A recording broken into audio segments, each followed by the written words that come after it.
Hello बच्चों, welcome back to your own physics class. और आज की क्लास में हम न्यूमेरिकल्स के लेक्चर को आगे फर्दर कंटिन्यू करेंगे। और प्लीज़ अगर अभी तक आपने मेरा चैनल सब्सक्राइब नहीं किया तो इसको सब्सक्राइब कर लें और बेल आइकन को दबा लें। तो चलते हैं हम आज के अपने नेक्स्ट क्वेश्चन की तरफ। हमारा नेक्स्ट क्वेश्चन क्या कहता है? सिंपल क्वेश्चन है, ये भी टेम्परेचर कोफिशिएंट पे डिपेंडेंट है। हमारा क्वेश्चन कहता है the current through a conductor is 1 ampere when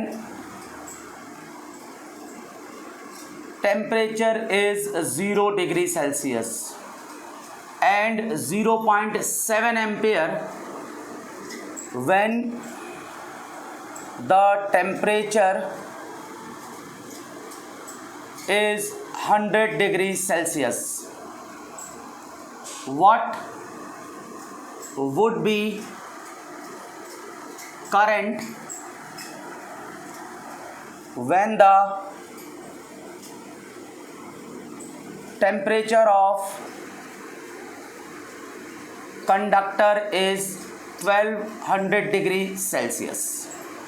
simple है, आपको इसमें दो अलग अलग टेम्परेचर पे करंट की वैल्यू गिवन है, एक 0 डिग्री पे, एक 100 डिग्री पे और 1200 डिग्री पे आपको निकालना है। स्क्रीन को पॉज करें और खुद ट्राई करें, उसके बाद सॉल्यूशन देखें। आपको पता है I 0 डिग्री पे आपको गिवन है, 0 डिग्री पर करंट है 1 एम्पियर और 100 डिग्री पर करंट है 0.7 एम्पियर। ये दो वैल्यू गिवन है। अब हमें करंट का ऐसा टेम्परेचर के साथ कोई फॉर्मूला तो पता नहीं है, पर हाँ हमें ये पता है कि temperature coefficient of resistance alpha equal to R T minus R naught divided by R naught into 100 या आर नॉट इंटू इसमें डेल्टा टी डाल देते हैं, ठीक है। ये फार्मूला होता है। यहाँ पर अगर मैं इस 0 डिग्री सेल्सियस के लिए लिखूँ, क्लियर दे रखा है मुझे 0 डिग्री सेल्सियस पे तो गिवन है मुझे, है ना। तो मैं R100 minus R naught divided by R naught into, अब देखो अगर मैं 100 डिग्री सेल्सियस की बात करूं, 100 डिग्री सेल्सियस की और 0 डिग्री सेल्सियस में चेंज इन टेम्परेचर कितना होगा? That is 100। ये वैल्यू हो गई, ये अल्फ़ा की वैल्यू हो गई। अब मैं इस 1200 डिग्री के लिए अलग से एक अल्फ़ा की वैल्यू निकाल लेता हूँ। R 1200 minus R naught into 1200, ये भी अल्फ़ा है। ये 100 डिग्री सेल्सियस पे, ये 1200 डिग्री सेल्सियस पे। आर नॉट क्या है? Resistance at 0 degree Celsius. इससे मैं इन दोनों को इक्वेट कर देता हूँ, क्योंकि दोनों के RHS इक्वल है तो हम इसको इक्वेट कर सकते हैं। तो यहाँ क्या होगा? R100 minus R naught divided by R naught into 100 is equal to R1200 minus R naught divided by R naught into 1200। इसको मैं इधर ले जाता हूँ, इसको मैं इधर ले आता हूँ, या सिंपल ये आर नॉट तो कैंसिल आउट हो गया। तो क्या बचा मेरा पास? R1200 माइनस आर नॉट, और इसके नीचे मैं इसको ले गया R100 minus R naught equal to 1200 ऊपर चला जाएगा और 100 नीचे आ जाएगा इक्वल टू 12। तो मैं लिख सकता हूँ कि 1200 डिग्री सेल्सियस पे रेजिस्टेंस माइनस 0 डिग्री पे resistance is upon 100 degree Celsius पे रेजिस्टेंस माइनस 0 डिग्री सेल्सियस पे resistance equal to 12। Double zero काट दिए मैंने। सिंपल, मैंने इन दोनों का यूज़ किया है और ये रिज़ल्ट मैं ले आया हूँ। क्लियर? अब देखें, हमें बहुत एक रिलेशन पता है ओम्स लॉ से कि हमारा जो I होता है दैट इज V/R। तो वोल्टेज सेम है तो मैं यहाँ क्या लिखूंगा, करंट की जगह सबका रेसिप्रोकल ले लेते हैं और मल्टीप्लाई कर देते हैं। यहाँ क्या लिखूंगा मैं, इस रेजिस्टेंस की जगह V/I 1200, क्योंकि रेजिस्टेंस की जगह मैं यहाँ से R = V/I लिख सकता हूँ। तो मैं R 1200 की जगह V/I 1200 लिख सकता हूँ minus V/I0 divided by V/I 100 minus V/I0 = 12। R 100 की जगह V/I 100, R0 की जगह V/I0। अब सब में से मैं V लेके यहाँ सब जगह से V कैंसिल कर देते हैं हम। तो 1/I 1200 minus 1/I0 divided by 1/I 100 minus 1/I0 is equal to your 12। अब आपके पास बहुत सारी गिवन है वैल्यू, I0 की वैल्यू पता है, I 100 की वैल्यू पता है, पर थोड़ा सा और सिंप्लीफाई कर देते हैं। 1/I 1200 minus 1/I0 equal to 12 1/I 100 minus 1/I0। Clear?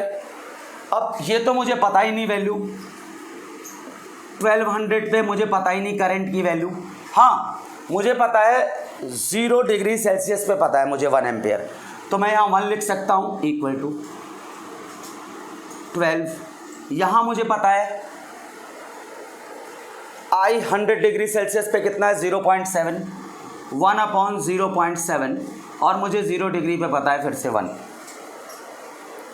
इसको क्या कर रहा हूँ मैं, 1/I 1200 इक्वल टू यहाँ मल्टीप्लाई कर रहा हूँ 12/0.7 माइनस 1 या माइनस 12 और ये इधर चला जाएगा प्लस का 1।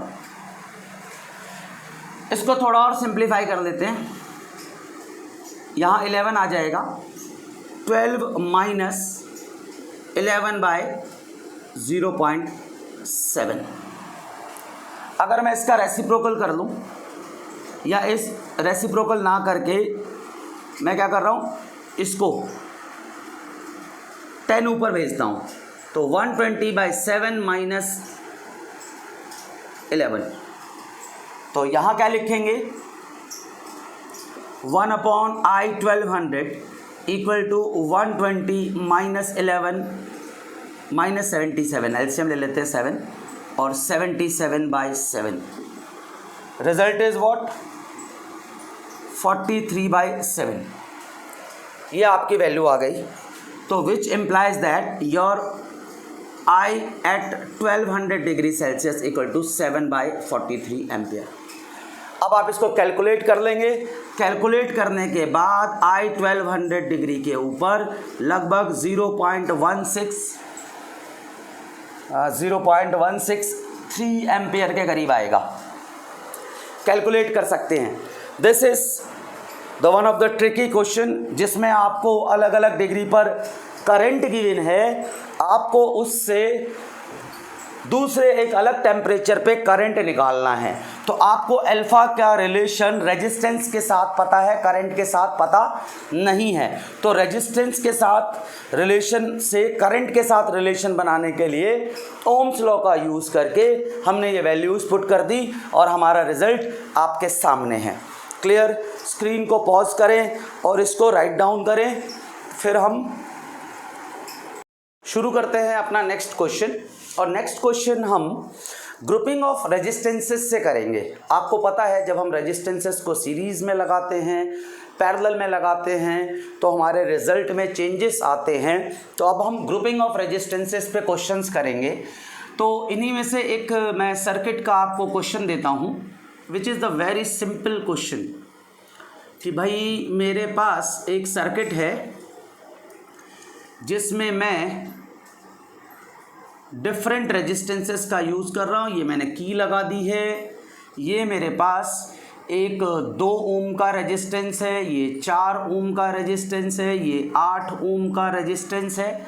क्लियर है। और ये मेरे पास 28 वोल्ट की बैटरी है। अलग अलग रेजिस्टेंसेज है, सीरीज़ में लगे हुए हैं। और आपको पता है कि सीरीज़ में जो इक्विवेलेंट रेजिस्टेंस होता है that is R1 plus R2 plus R3। जितने भी रेजिस्टेंसेज होते हैं उन सब का सम होता है। ये फॉर्मूला हमने थ्योरी के लेक्चर में पढ़ा हुआ है। अब हमें इस सर्किट को सॉल्व करना है। और क्वेश्चन इसमें क्या है, आपसे क्वेश्चन क्या पूछ सकते हैं, डिफरेंट टाइप के क्वेश्चंस पूछे जा सकते हैं। पहला question, find ratio of current through each resistance.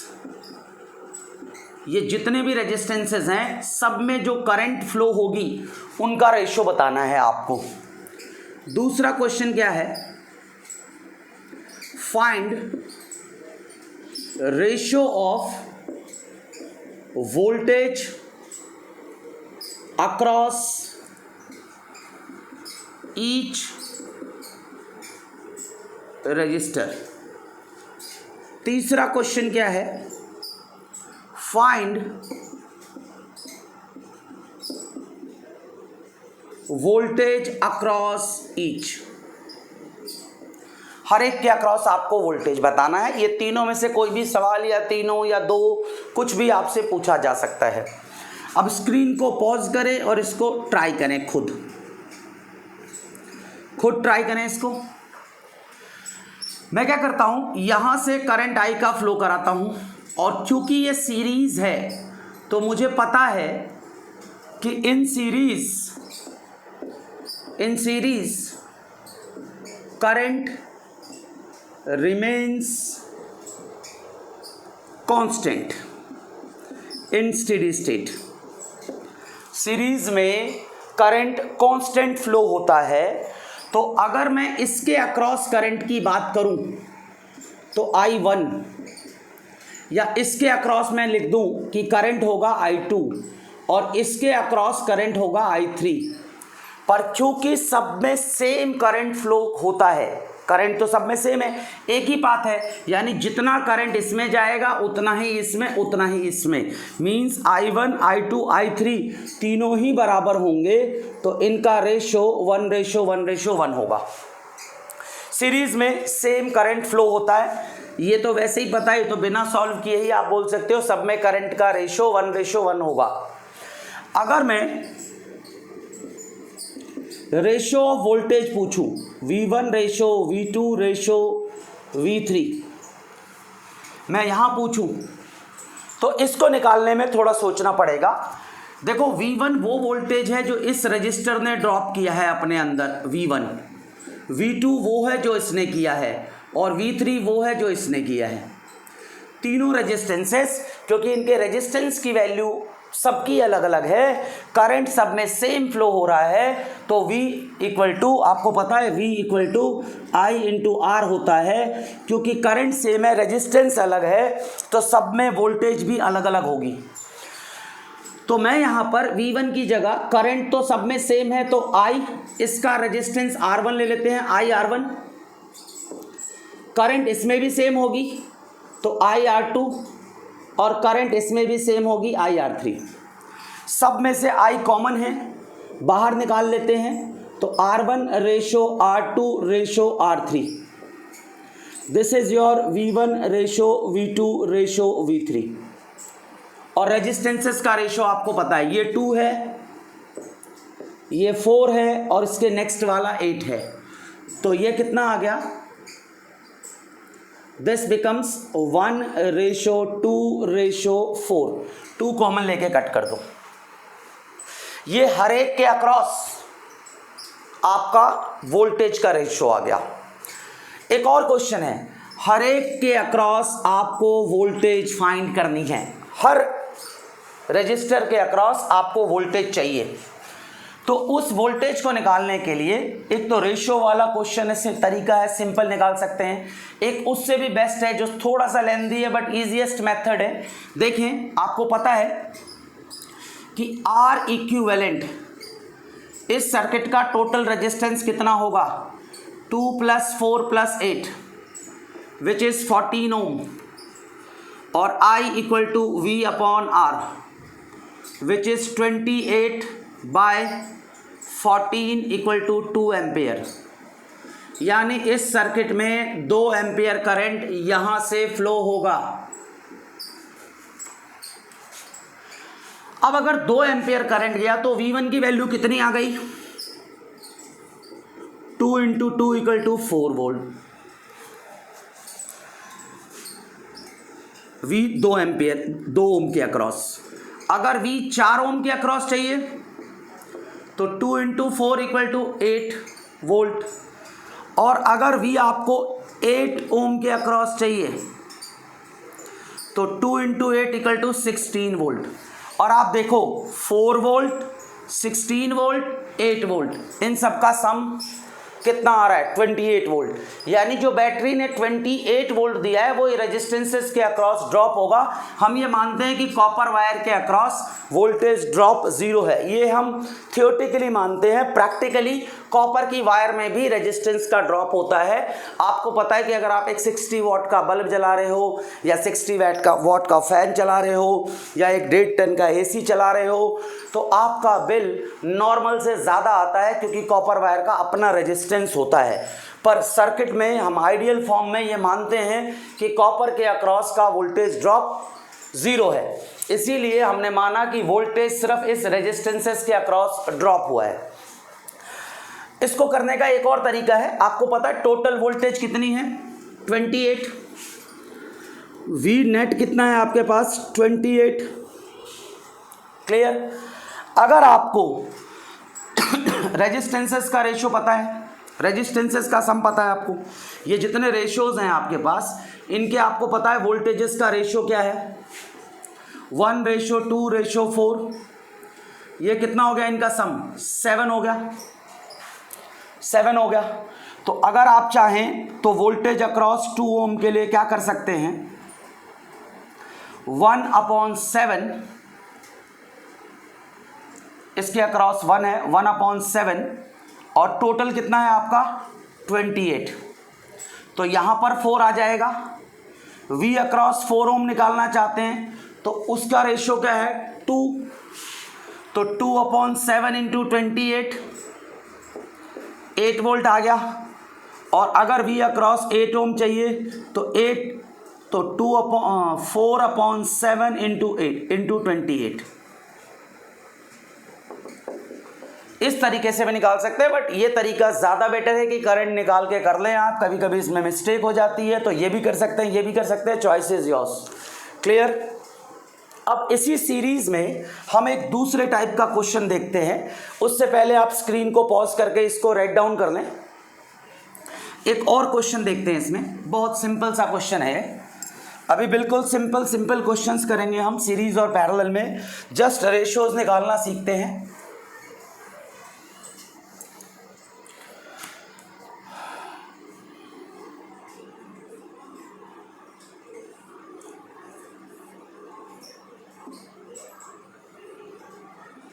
ये की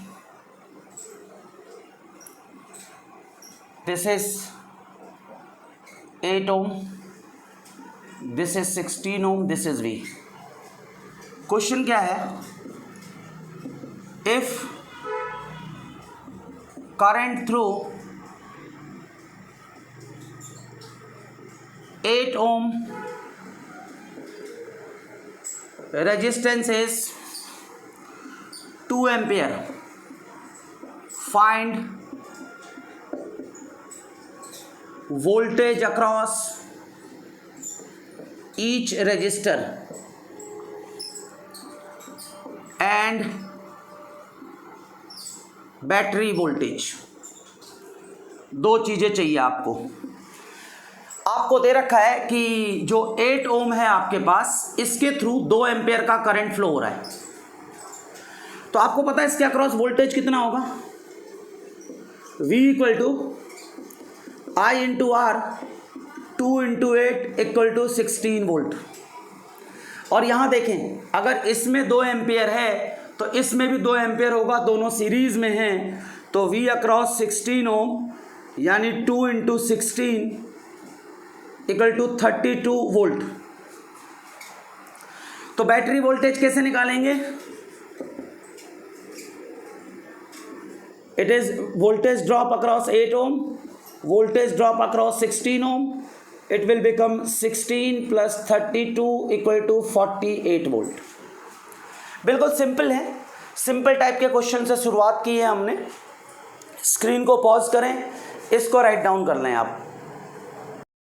तो चलते हैं नेक्स्ट क्वेश्चन की तरफ। इस बार हम देखते हैं कि पैरेलल अरेंजमेंट में क्या होता है, what happens in parallel arrangement.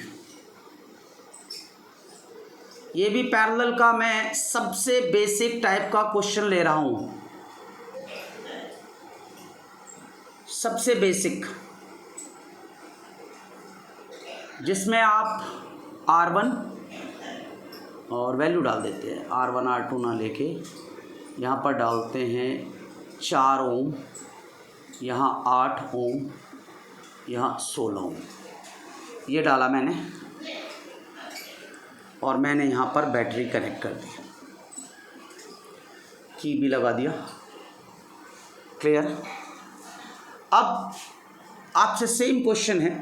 अब आपको पता है पैरेलल में इक्विवेलेंट रेजिस्टेंस क्या होता है, ये तो पहले ही पढ़ चुके हो, 1/R1 plus 1/R2 plus 1/R3। ये पैरेलल कॉम्बिनेशन में इक्विवेलेंट रेजिस्टेंस होता है, मतलब इन तीनों के कॉम्बिनेशन से जो आएगा। ये 4 ओम का रेजिस्टेंस है बच्चों। तो पहला क्वेश्चन क्या है, find ratio of voltage across each resistor. हर एक के अक्रॉस जो वोल्टेज है उसका रेशियो बताना है। दूसरा question,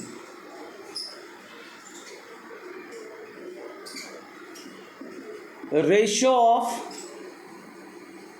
current across each register. और तीसरा,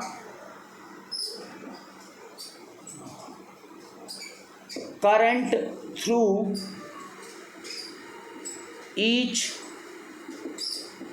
रजिस्टर। हर रेजिस्टेंस में आपको करंट की वैल्यू निकालनी है। स्क्रीन को पॉज करें, खुद ट्राई करें। अब आपको पता है कि अगर मैं यहां से करंट मान लो I भेजता हूं, यहां पहुंचने के बाद मेरी इस करंट को 3 अलग अलग पाथ मिलेंगे। तो यहां पर पैरेलल कॉम्बिनेशन की वजह से करंट को डिवाइड होना पड़ेगा, क्योंकि 2 पॉइंट्स A और B के अक्रॉस वोल्टेज सेम होता है। पैरेलल कॉम्बिनेशन में वोल्टेज सेम रहता है, क्योंकि potential is the work done per unit charge and for a conservative force work done between 2 points is independent from path. इसीलिए parallel में वोल्टेज सेम रहती है, वोल्टेज में चेंज नहीं होने वाला है, करंट डिवाइड होगी। तो हम क्या करेंगे, लिखेंगे in parallel voltage remains constant. Parallel में वोल्टेज कांस्टेंट होती है। तो जो 4 ओम के अक्रॉस वोल्टेज है इसको V1 मान लेते हैं, 8 ओम के अक्रॉस V2 मान लेते हैं और इसके अक्रॉस V3 मान लेते हैं। क्योंकि ये तीनों ही आर्म 2 पॉइंट्स के बीच में है, तो जितना वोल्टेज यहाँ होगा सेम वोल्टेज यहाँ, सेम यहाँ। वोल्टेज में तो कोई चेंज आने वाला नहीं है, पैरेलल में वोल्टेज सेम होता है, तो इट विल इक्वल टू 1:1:1। तो पहला क्वेश्चन पिछले पार्ट की तरह ही करंट वाले जैसे ही सेम है। हाँ, दूसरे में आपको हर एक के अक्रॉस करंट का रेशो बताना है, यानी I1 ratio I2 ratio I3 चाहिए आपको। और ओम्स लॉ कहता है कि I equal to V upon R, और पैरेलल में हर एक का वोल्टेज सेम है हर एक के अक्रॉस। तो मैं यहाँ क्या लिखूंगा, V upon R1, V upon R2 और V अपॉन R3। सब में से मैं वोल्टेज कैंसिल कर देता हूँ, सब में वोल्टेज कॉमन है तो ये एलिमिनेट हो जाएगा। तो यहाँ बचेगा 1/R1, 1/R2 और 1/R3। क्लियर? तो यहाँ क्या कर देते हैं, I1 ratio I2 ratio I3 is what, 1 upon R1 की वैल्यू 4 रेशो 1/8 रेशो 1/16। सबको अगर मैं 16 से मल्टीप्लाई कर दूं तो कोई चेंज नहीं आएगा वैल्यू में। तो ये कितना आ जाएगा, 4 ratio 2 ratio 1, I1 ratio I2 ratio I3। और सिंपल बात है, आपको पैरेलल में वोल्टेज को रखना है कांस्टेंट, और वोल्टेज को कांस्टेंट रखने के लिए जिस आर्म का रेजिस्टेंस कम होगा उसमें ज़्यादा करंट फ्लो होगी, यानी पहले रजिस्टर के अंदर करंट का फ्लो ज़्यादा होगा। अब आपको हर एक के थ्रू करंट भी चाहिए, रेशियो तो सिंपली निकल गया। तो करंट निकालने के लिए आप सिंपली पहले तो आपको टोटल करंट चाहिए, इसके लिए बैटरी वोल्टेज, इससे पहले मैं आर इक्विवेलेंट निकाल लेता हूँ। आर इक्विवेलेंट इक्वल टू 1/4, 1/8 और 1/16। एलसीएम मेरा 16 आएगा, 4 + 2 + 1 7/16, विच implies that R equivalent equal to 16/7। Clear? मैं यहाँ पर इसको 8 या इसको मैं 16 वोल्ट ही ले लेता हूँ। बैटरी वोल्टेज मैंने 16 वोल्ट ले ली। हमें पता है V इक्वल टू IR होता है, which implies that I equal to V upon R। Voltage 16 है, ये 16/7 है, 16 कैंसिल आउट, 7 एम्पियर, यानी यहां से 7 एम्पियर करंट फ्लो हो गया। क्लियर? अब आपको किसी भी आर्म के अक्रॉस वोल्टेज निकालनी है, चाहे इसमें चाहे इसमें चाहे इसमें। आपको पता है जो बैटरी आपको 16 वोल्ट बैटरी से जो वोल्टेज मिलेगा वो इनके अक्रॉस ही ड्रॉप होगा, और तीनों पैरेलल में हैं, यानी 4 ओम के अक्रॉस भी पोटेंशियल 16 वोल्ट, 8 ओम के अक्रॉस भी 16 वोल्ट और 16 ओम के अक्रॉस भी 16 वोल्ट ही रहेगा। तो किसी के अक्रॉस अगर करंट निकालना है आपको I1, तो I1 इक्वल टू क्या होगा, V अपॉन R1। कैसे निकालोगे, V कितना है, 16/4 इक्वल टू 4 एम्पियर। और I2 निकालने के लिए क्या करोगे, इसमें भी वोल्टेज 16 वोल्ट ही रहेगा, और 8 है यहाँ पर 2 एम्पियर। और I3 निकालोगे तो वोल्टेज तो 16 ही है, रेजिस्टेंस 16 यानी 1 एम्पियर। अब आप देखो इन सबका सम 4 6 7 ही एम्पियर आएगा, यानी जो करंट इस बैटरी ने निकाला वो इनमें डिवाइड हो गया। और डिवाइड ये करेंगे अपने रेजिस्टेंस के हिसाब से। स्क्रीन को पॉज करें, इसको राइट डाउन करें।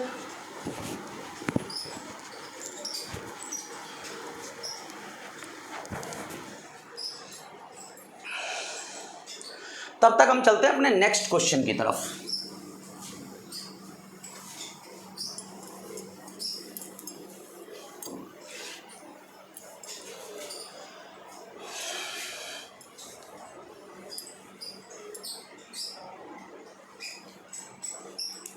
नेक्स्ट क्वेश्चन भी एक सिंपल सर्किट का क्वेश्चन दे रहा हूं मैं, जिसमें मैं सीरीज और पैरेलल दोनों चीजें निकाल रहा हूं। सिंपल ही है, पर मैंने दोनों कॉम्बिनेशन एक साथ यूज किए हैं। ये मैं 20 ओम ले रहा हूं, या ये 30 ओम लेता हूं, ये 60 ओम लेता हूं,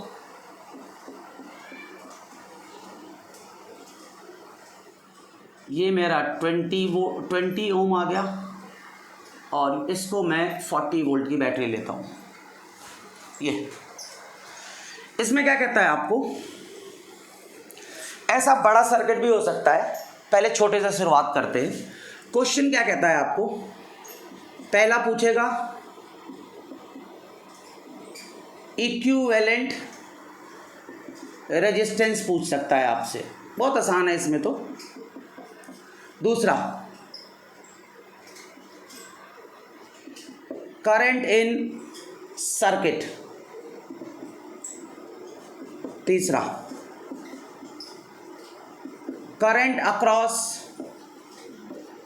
ईच रेजिस्टेंस या ईच रजिस्टर। चौथा वोल्टेज अक्रॉस ईच रजिस्टर, किसी के अक्रॉस भी वोल्टेज पूछ सकता है आपसे। सॉल्यूशन, सबसे सिंपल बात देखो, यहां से करंट आई का फ्लो होगा, इसमें से भी करंट आई जाएगा। यहां पर आने के बाद करंट को दो पाथ मिलेंगे। मान लो यहां I1 जाता है और यहां पर I2, पर दो पाथ तो मिल गए।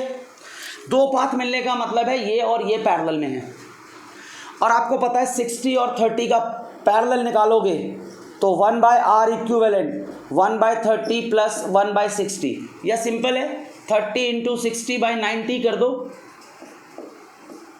20 आ जाएगा। यानी इन दोनों का इक्विवेलेंट 20 आ जाएगा, तो मैं इन दोनों का R इक्विवेलेंट 20 ओम लिख देता हूँ। अब ये 20 और इन दोनों का रिजल्ट कुछ ऐसा हो जाएगा, ये 20 आ गया, ये 20 था ही, और ये बैटरी कनेक्टेड है आपके पास 40 वोल्ट की। सर्किट ऐसा हो गया। अब इसमें R नेट कितना आ गया आपके पास, 20 प्लस 20 40 वोल्ट, 40 ओम। क्लियर। करंट कैसे निकालेंगे, V/R 40/40 1 एम्पियर। यानी ये बात क्लियर हो गई, सर्किट के अंदर जो इक्विवेलेंट रेजिस्टेंस है वो आ गया 40 ओम, करंट सर्किट में आ गया 1 ampere, current through each resistor. अब आप देखें यहां और यहां, इसमें देखते हैं यहां से 40 वोल्ट गया। पहले मैं निकाल रहा हूं वोल्टेज ड्रॉप अक्रॉस 20 ओम, वोल्टेज अक्रॉस 20 ओम। जब यहां से 1 एम्पियर करंट का फ्लो होगा तो ये कितना करंट ड्रॉप, ये कितना वोल्टेज ड्रॉप करेगा अपने अक्रॉस, 1 एम्पियर करंट गया, 20 ओम का ये रेजिस्टेंस है, तो V equal to I into R। Current is what 1, resistance is what 20 equal to 20 volt. अब आपको ये क्लियर हो गया कि इसके अक्रॉस 20 वोल्ट का वोल्टेज ड्रॉप होगा। बाकी ये जो पॉइंट बचेंगे A और B, इनके अक्रॉस भी, क्योंकि 40 वोल्ट की बैटरी थी, 20 यहां ड्रॉप हो चुका है, बचा कितना होगा यहां 20 वोल्ट। तो वोल्टेज अक्रॉस AB 20 वोल्ट बचा। तो करंट I1 कैसे निकालेंगे, इसके अक्रॉस 20 वोल्ट है, V/R 20/30 2/3 एम्पियर। I2 20/60 1/3 ampere. और इन दोनों का सम देखो, 2/3 प्लस 1/3 1 एम्पियर हो गया। यानी जो 1 एम्पियर करंट यहाँ से गया उसके दो पार्ट में, वो यहाँ से तो 1 एम्पियर गया, इसने यहाँ 20 वोल्ट ड्रॉप कर दिया, बाकी का 20 वोल्ट इनके अक्रॉस होगा। तो आपसे क्या पूछा है, करंट अक्रॉस ईच। तो करंट अगर कोई पूछे आपसे कि 20 ओम वाले में कितना होगा तो आप कहोगे 1 एम्पियर। करंट पूछे आपसे 30 ओम वाले में कितना होगा, आप कहोगे 2/3 एम्पियर।